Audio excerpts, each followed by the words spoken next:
3월 29일 오늘 만나 성경 말씀은 레위기 16장 19절에서 22절까지의 말씀입니다. 또 손가락으로 그 피를 그 위에 7번 뿌려 이스라엘 자손의 부정에서 제단을 성결하게 할 것이요.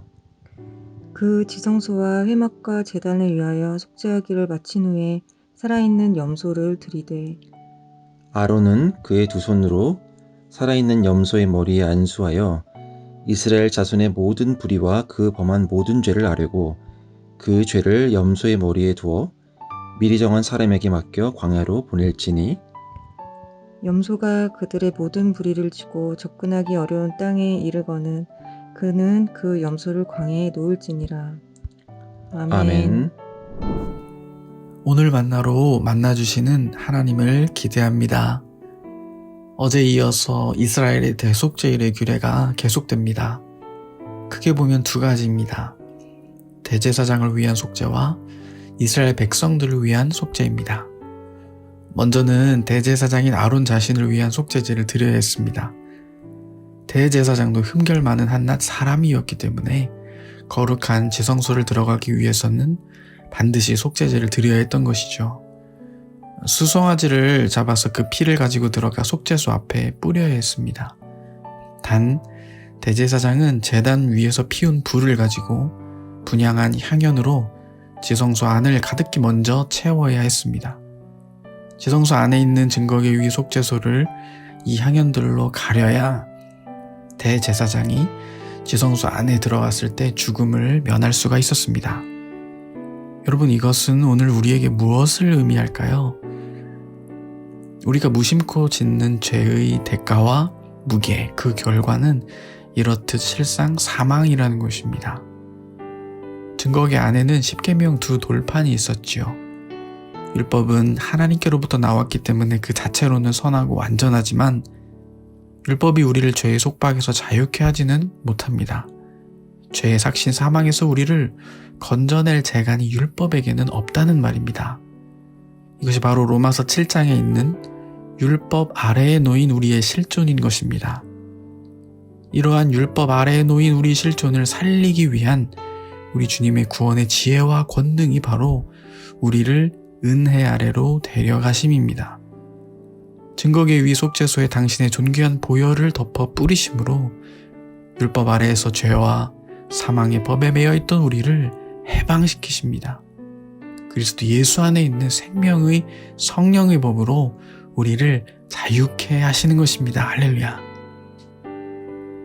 대제사장인 아론과 그 가문을 위해서는 수송아지를 속죄제물로 바쳐야 했고 이스라엘 백성들을 위한 속죄에는 순염소 2마리를 제물로 바쳐야 했습니다. 순염소 2마리 중에 1마리를 제비 뽑아서 선택하여 잡아 죽이고 수송아지처럼 그 피를 지성소 안에 들어가 속죄소 위와 앞에 뿌려야 했습니다. 대제사장을 포함한 이스라엘 전 공동체가 율법 아래에서 죄와 사망의 법에 붙들려 맥없이 살아가길 하나님은 결코 원치 않으셨습니다. 어떻게든 죄 가운데 있는 우리를 건져내고 살리셔서 자기 앞에 두고 우리와 함께 있고 싶어 하시는 하나님의 구구절절한 사랑이 이 대속죄일 규례 가운데 가득한 것입니다. 오늘날도 동일합니다. 히브리서 기자는 우리 주님을 이렇게 증언하고 있습니다. 염소와 송아지의 피로 하지 아니하고 오직 자기의 피로 영원한 속죄를 이루사 단번에 성소에 들어가셨느니라. 아멘. 날마다 예수 그리스도의 피로 속죄한 바다 율법 아래에 있지 아니하고 은혜 아래에 거하여 사랑하는 우리 주님과 동고동락하는 천국을 소유하시는 광성 식구들 되시길 주님의 이름으로 축복합니다.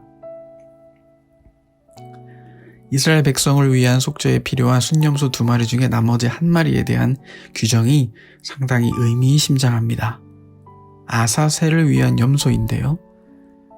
대제사장 아론이 그 염소 머리에 두 손으로 안수하여 이스라엘 공동체의 모든 불의와 죄악을 전가시킨 후에 사람이 없는 무인지경 저 머나먼 광야에 놓아주어야 했습니다. 굉장히 중요한 대목입니다. 하나님께서는 우리 얼굴에 묻은 죄악을 씻겨주실 뿐 아니라 다시는 그 죄악으로 인해 고통받거나 영향받는 해함이 없도록 그 추악한 죄악을 멀리 옮겨버리십니다. 다윗의 표현처럼 동이서에서 먼 것 같이 우리의 죄가를 우리에게서 멀리 옮기시는 신실하신 하나님이십니다. 생각해 보십시오. 우리가 일상생활에서 배출하는 배설물들과 생활 오수들이 우리 사는 곳에 그대로 쌓여간다면 정말 생지옥이 따로 없을 것입니다. 오늘 대속제일 본문을 살피면서 대청소, 대신방 같은 말들이 생각났습니다. 1년이나 긴 주기를 두고 한 번씩 우리 마음을 새롭게 하면서 하나님과의 관계를 돌아보고 점검하며 다시금 새롭게 태어나는 시간 또는 절기라는 의미겠지요. 특별히 교회력으로 사순절 절기를 지나고 있습니다.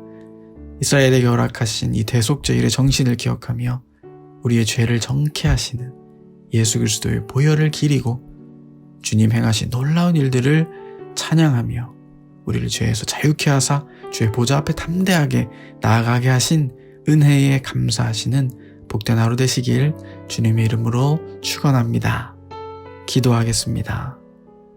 하나님, 율법 아래에 있던 저희를 은혜 아래로 옮기사 당신과 함께 있게 하시는 크신 은총을 찬양합니다. 오늘도 그리스도의 보혈의 공로를 의지하여 주의 보좌로 담대하게 나아가는 주의 백성들 한날 다 되게 하여 주옵소서. 예수님의 이름으로 기도하옵나이다. 아멘. 이제 2가지 제목으로 기도하겠습니다. 첫째로 대속제일에 담긴 주님의 마음을 헤아려 우리를 죄에서 씻기시고 자유케 하신 예수 그리스도의 피로 회복을 누리고 나누는 우리 모두 되게 하옵소서. 둘째로 우리 한반도를 주의 보혈로 덮으사 그리스도의 푸르고 푸른 계절이 당도하여 이 시대에 귀하게 쓰임받는 국가와 사회에 되게 하옵소서. 이 제목으로 기도하신 후에 개인 기도 하시겠습니다.